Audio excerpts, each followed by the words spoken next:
The issue of slow play has been around golf for some time, and no one likes going out on the golf course on a Sunday and having to wait 6.5 hours to finish 18 holes.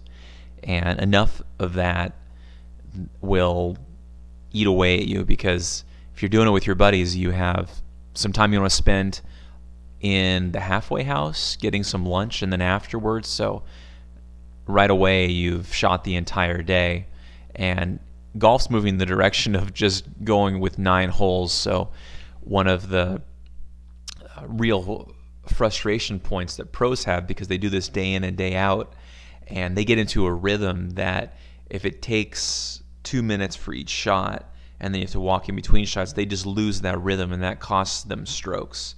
So there's really been a crackdown in recent months over really bad offenders of slow play, such as Kevin Na and Bryson Dechambeau, and they're feeling the heat.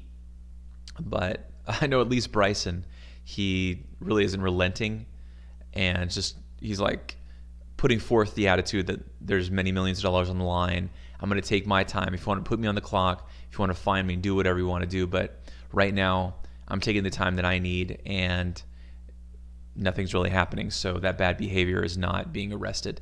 So here's Brooks Koepka really just putting words to the frustration that the vast majority of PGA Tour players feel. It seems now there's so many sports psychologists and everybody telling everybody that they can't hit it until they're ready, and that you have to fully process everything. And I mean, I take 15 seconds and go, and I've done all right. So I don't. He is a really fast player. When I saw him, literally, he just looks over his caddy's shoulder, check the yardage, grabs the club and hits it. And if it's a drive, it's 330 down the middle. And as he goes on to say, most of the time, the hard shots are the ones that they just grab and go. But the overthinking associated with the short shots or easy shots are the ones that take a lot of time. So this is just an example. I mean, they have examples of Bryson DeChambeau taking 3.5 minutes, or actually 2.5 minutes, I'll be fair, to knock in a putt. And, it's a miss usually because, it's a hard putt and everything. But going to both sides, checking the ground, standing on the ground, and just doing over necessary checkpoints, I think really get in your head and do you more harm than good. So this is Kevin Na having already been lined up by his caddy, got the club, got situated, lined up in his own mind, and here's him still with 30 seconds to go. The fairway's wide. We're going with the driver. He's confident, and he should be. He's played very well so far.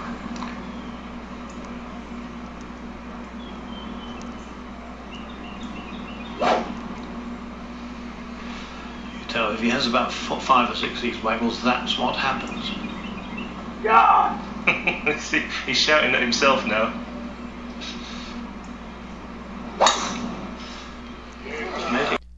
Yeah, so it's easy to get stuck, and you feel for him because he, unlike DeChambeau, will say like, I'm a slow player and I'm trying to work on it, and will own up to it, and he's much less combative and tries to explain less and just owns it and takes his accountability, which is good. And of course, probably the most famous is the waggle that Sergio had forever. The regrip, the waggle is just uncomfortable to watch.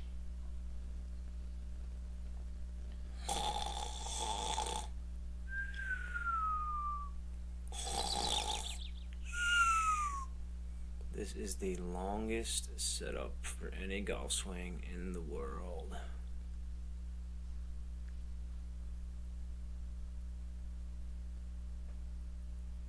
Today, Junior.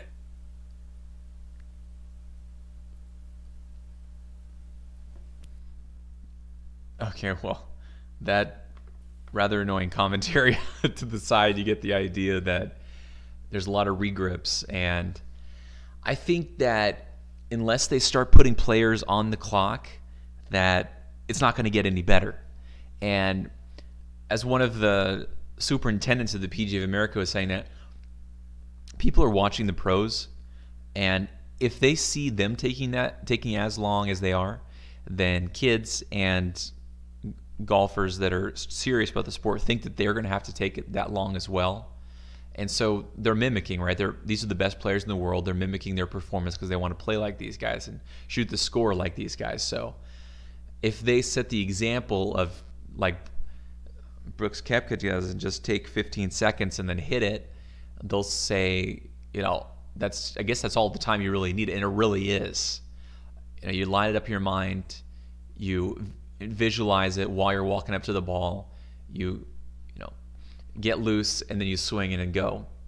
I think that going into it, you either have a good golf swing or you don't, and it's just executing the golf shot, moving on, and you don't have time to think about your buddies watching you or reevaluate whether you can pull off the shot or get into your own head. Get up there, hit the shot, move on, and get on with your day.